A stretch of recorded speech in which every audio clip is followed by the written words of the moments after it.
Hi there, this is Jalen Hasworth. My presentation today for our week 7 presentation is going to be on the creative concepts of proportion and ratios. And we went over this in our Pearson book, weeks 6, a little bit of 5, a little bit of week 7. I thought it'd be the perfect opportunity to kind of go over what I learned there and express that in this presentation. So, starting off, in order for us to understand the differences, the similarities, and what they're used for, we have to first understand what a proportion is along with the ratio. So, a proportion in technical terms from the site QMath is a part, share, or number considered in comparative relation to a whole. Proportion definition does state that when two ratios are equivalent, they are in proportion. Ratios and proportions are used to compare values. They're also used to solve problems involving things like scaling. It also helps to find unknown quantities. So it's interesting to see how the two correlate. So that's what a proportion is when it comes to proportion and ratios. Now, when it comes to what a ratio is, Newcastle University quotes it as a way of comparing two or more quantities because ratios can be used to compare cost, weight, and sizes. That's just a brief example. Ratios can also be used for just anything that has a quantity or anything that has numbers. This can go a variety of ways. This can go for keeping stats in sports. This can go for things like cooking. It's just the use of numbers and kind of simplifying the process of expressing it. Because at the end of the day, ratios and proportions are kind of used as a fraction. So, like a good example might be like a ratio of 2/3, and that might mean every 2 units of the first quantity, there are 3 units of the second quantity. All ratios can be expressed in the form of a fraction, like I previously mentioned. And to write a ratio as a fraction in its simplest form, I or anyone can write the first part of the ratio as a numerator and the sum of the two parts as the denominator, and then simplify the fraction. Ratios are great for this. I do believe that leaving the problem non simplified might create difficulties with the actual quantity control. You'll still get the same kind of result, but your numbers and where you're going might be different. Like if you had a recipe calling for a certain amount of flour for, um, like making cookies, you can ask for 3 cups instead of two. But if you change that problem and it's say 9 instead of 12, 12 cups of flour for some cookies, come on. Like it just sounds insane. So that's why simplifying the ratios and proportions when making them a numerator and denominator is one of the most important steps. So the two align in multiple ways. Understanding how they align is important when it comes to seeing their correlation. So proportion and ratios align significantly due to the fact that proportions are an equality of two ratios. They're structured because they create an equal relationship between two ratios, not an unequal or an incomplete relationship, but an equal relationship. In equations or math problems, we generally write proportions to help us find equivalent ratios and solve for unknown quantities. Having a quantity that's already solved, you kind of wouldn't need to go through this. You just go straight to simplifying your division. So the two align in relying off of each other in order to find things like the quotient and the solution to the problem. Usually a missing factor, a missing digit, things that align down that way. So when it comes to what different concepts are available, there are a few just because with this certain um like equation and these kind of concepts is what I mean. There are multiple ways and multiple approaches that you can use depending on the problem.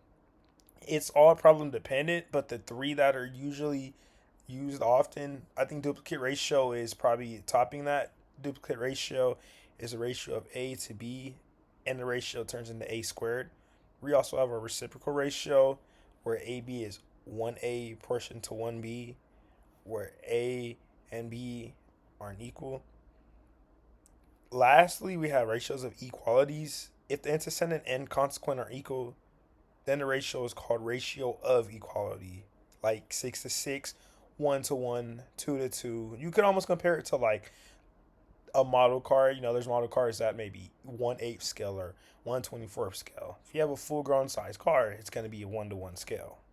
That's how the antecedent works. Antecedent works for ratio of equalities. So, understanding how important these have been over time, it's also crucial to understand the history of the two ideas. The concept of ratios and proportions has ancient roots with evidence of their use in practical comparisons and mathematical thoughts. So, it came from this philosopher. His name has been mentioned in math a bit of times, Euclid. He's responsible for this whole concept that was used starting in Greece. They seem to be, the core value for where a lot of North American math and equations and concepts are used.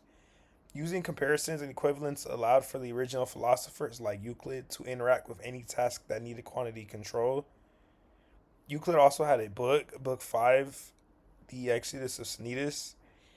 And an interesting fact I found while researching this is that the original word for proportion comes from the word proportio, which means to describe the quantity and growth or subtraction of ratios or just an object in general.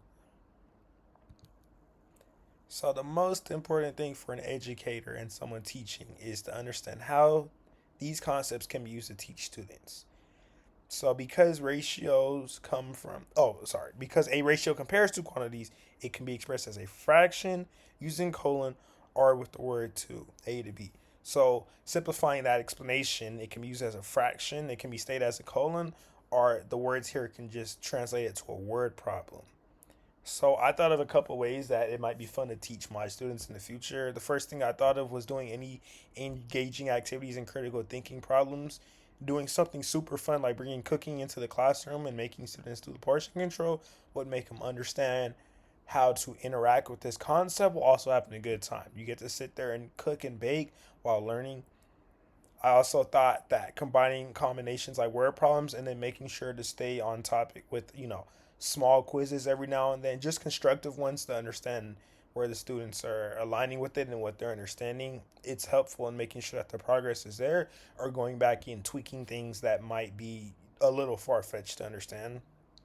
I also thought a really fun idea would be using flashcard games or doing little tasks in class. Like if I have 3 students sit down and I give them 6 pencils, I'd want the first student possible to raise their hand and tell me what the um, ratio is of pencils to students, which would be 6 to 3, and then simplifying that would be 2 pencils for every one student.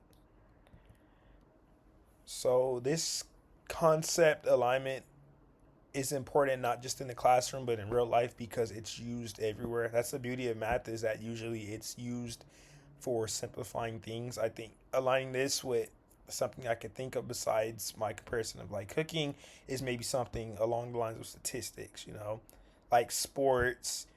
Scale drawings are also a pretty engaging way to show real life examples. So, lastly, it's important to understand the similarities and the differences of the two because it's important to understand how they reflect off each other.